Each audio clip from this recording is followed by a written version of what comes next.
Good morning, File Squad. Today we're going to go investigate the grave, look at the grave of the world's tallest man according to Guinness Book of World Records. Let's, let's go.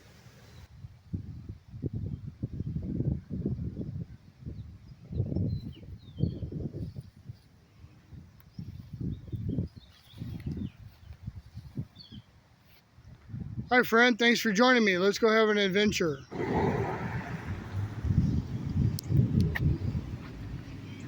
Well, imagine this. Look at this.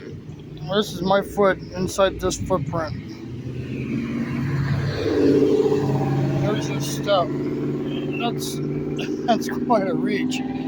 Okay, it says my first step so far away, guided by hands from above, until I learned to walk alone.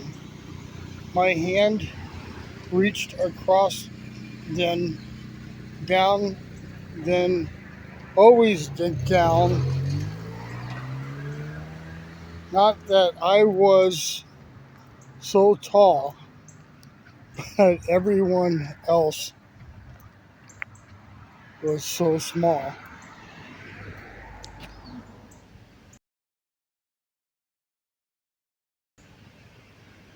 Then it takes us down the sidewalk and it leads us to the statue of Robert Perishing Wadlow. I remember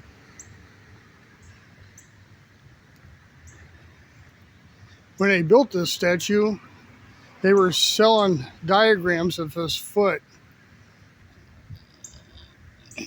for like $1 at the carnival to raise money to build a statue.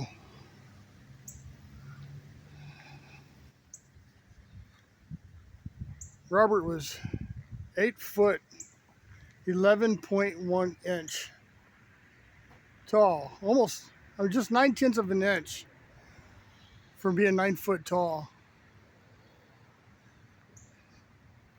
When Robert was in kindergarten, imagine, y'all can't see this, but his cane literally comes up to my neck.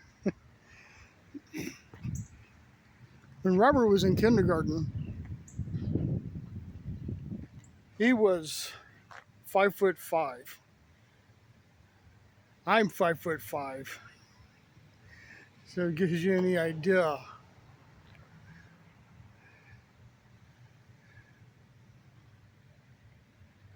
We're not going to spend a lot of time here, so I want to go over to the cemetery.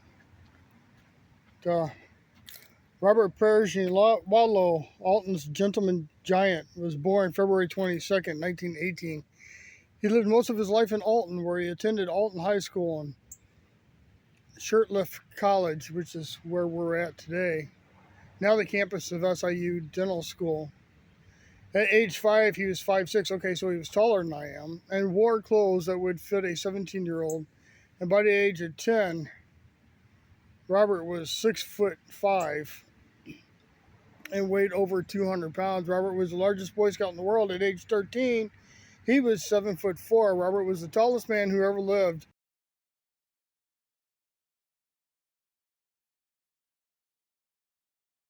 Upon his death, July 15, 1940, he was 8 foot 11.1 inch tall and weighed 490 pounds.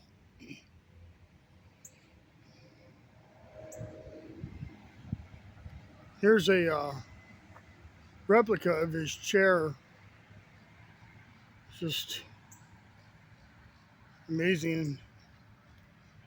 In November of 1939, Robert Wadlow visited Virginia on an advertising campaign. Mr. C.L. Smith, president of Galax Furniture Company, saw Robert and was so taken by the apparent discomfort that he experienced when sitting in a chair of normal size that he decided to build a chair to accommodate Robert's unusual frame. The exposed parts of the original chair were made of solid black walnut, with the exception of the black posts, which were made of southern red gum.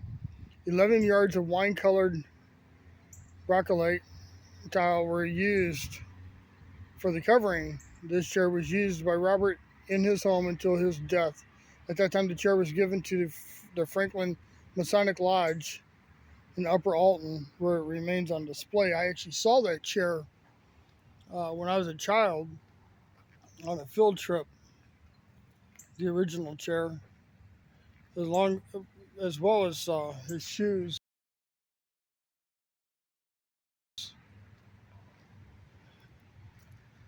Back here, we're going to go back here real quick.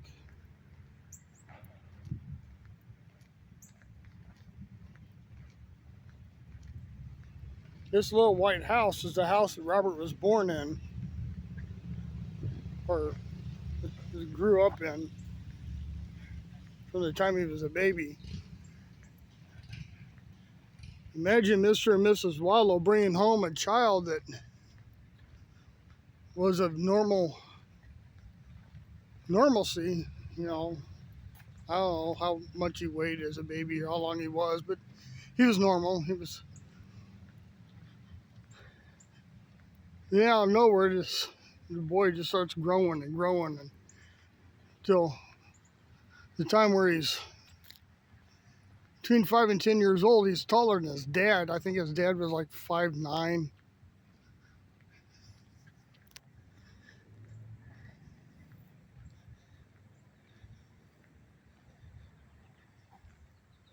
Small house, nothing fancy. This isn't the actual place where the house sat. They moved the house here.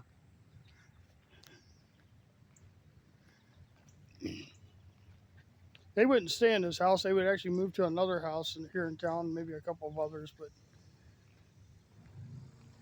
this is the house that Robert grew up in.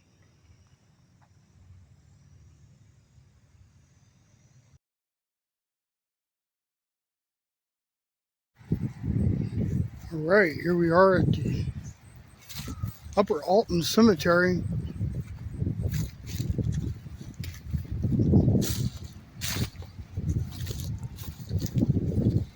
Well, be honest with you, I know where Robert's buried. But I thought we'd take just a moment and look around.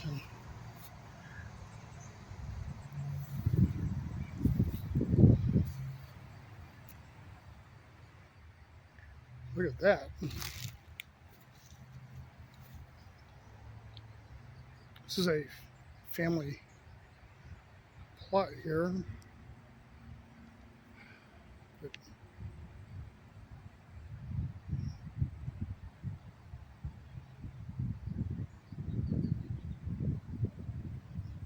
It's very interesting.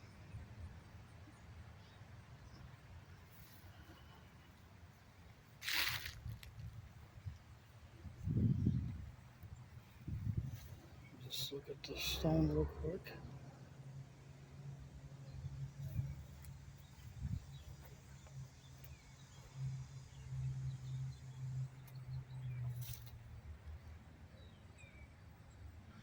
What's really interesting is I noticed that she's barefoot. It's interesting stone. I'm gonna go down here. I don't want to.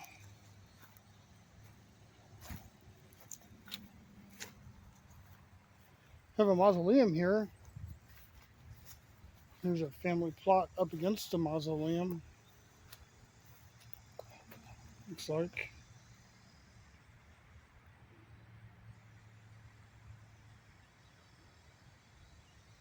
So I wanted to talk about Robert for a moment before we actually get to his grave. Robert was born in Alton, and it's really interesting about it is, well, I was raised in Alton. I went to a lot of the same schools Robert did. The Levis family. Yeah, that's connected. Can't see into it's locked, and we can't see into the mausoleum. Look at that ornamentation. So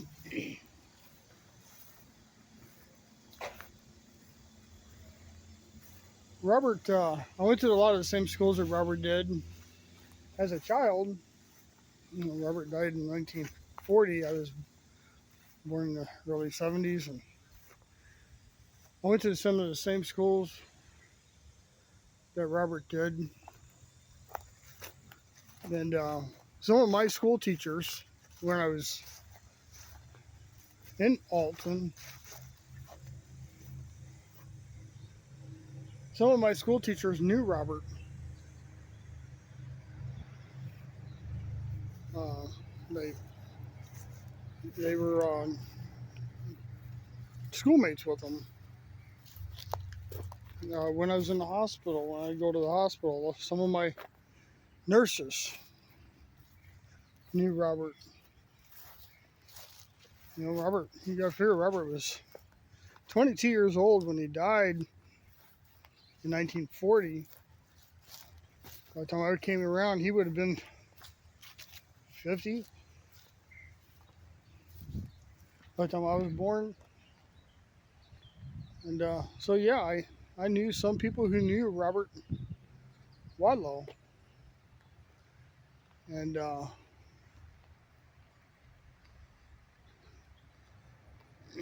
so, I always had a fascination with Robert Wadlow. I mean, who wouldn't? He was 9/10 from being 9 foot tall, 9/10 of an inch from being 9 foot tall. And here we are. Looks like that storm we had some effect up here as well.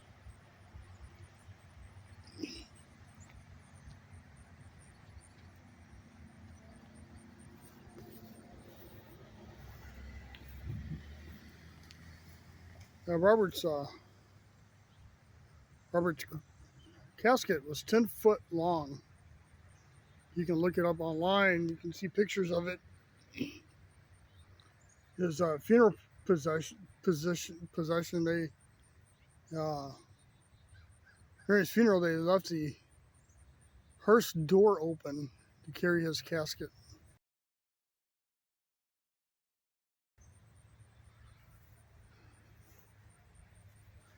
Here we are. It's really interesting when you're walking through here. And you don't even have to walk over it. You can see it with I don't know if you can see it with the camera or not. But the ground in front of Robert's stone is actually raised. It's higher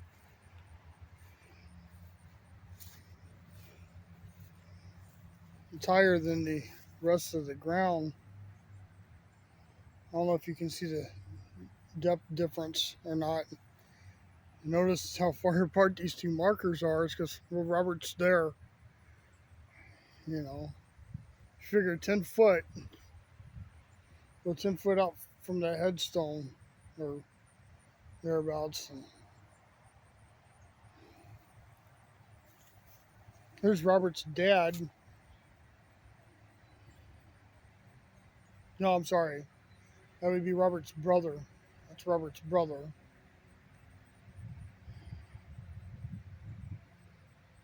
I'm thinking it's probably a niece. Maybe. Here's Robert's parents.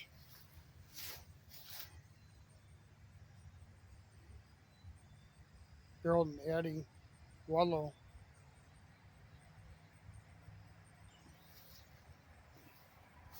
I knew some Wadlows when I was going to school up here.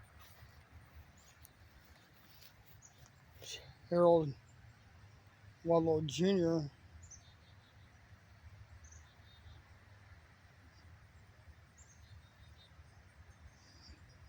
He was Robert's brother. He would have been about 8 years old, almost 8 years old when Robert died. He said that he was the apple of Robert's eye. Robert was also the apple of his.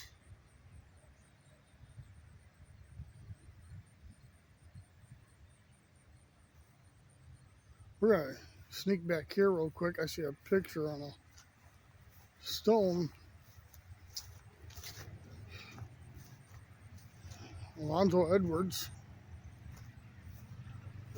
Young man. Steelers fan.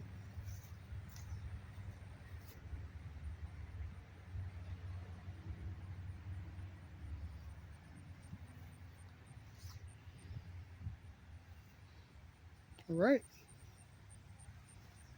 Well, there we have it. I think that'll cover it up here today at the Upper Alton Cemetery. I just wanted to introduce you to Robert.